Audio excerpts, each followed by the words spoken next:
افلاطون جو بہت بڑا حکیم اور اپنے زمانے کے بڑے عقل مند لوگوں میں شمار ہوتا ہے اور وقت کا بہت بڑا فلسفی تھا، اور اس کی تحقیقات دنیا میں آج بھی معتبر اور مستند مانی جاتی ہیں۔ کہا جاتا ہے کہ وہ حضرت موسیٰ علیہ السلام کے زمانے کا تھا۔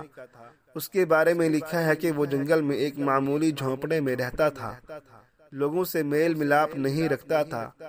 اگر کسی کو اس سے ملنا ہوتا تو پہلے سے اجازت لینی پڑتی تھی۔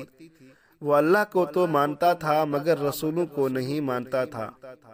حضرت موسیٰ علیہ السلام سے ایک دفعہ اس کی ملاقات بھی ہوئی تھی۔ حضرت موسیٰ علیہ السلام نے اس سے کہا کہ میں اللہ کا نبی ہوں، میرے اوپر ایمان لے آؤ۔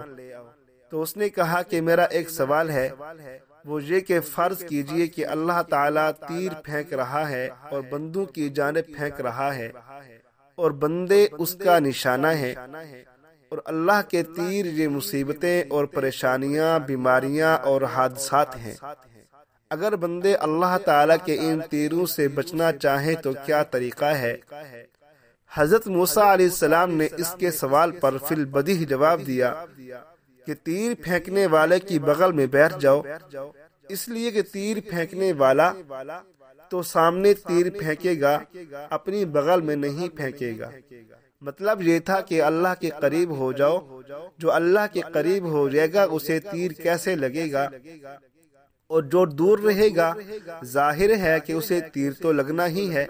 جب یہ جواب حضرت موسیٰ علیہ السلام نے دیا تو وہ خوشی سے اچھل پڑا اور کہنے لگا کہ ایسا فی البدیہہ جواب تو شاید دنیا میں کوئی دے نہ سکے، اور کہا کہ واقعی آپ اللہ کے نبی ہیں، میں مانتا ہوں، لیکن آپ جاہلوں کے لیے ہیں، آپ کی مجھے ضرورت نہیں، کیونکہ میں تو بڑا عقل مند اور فلسفی ہوں۔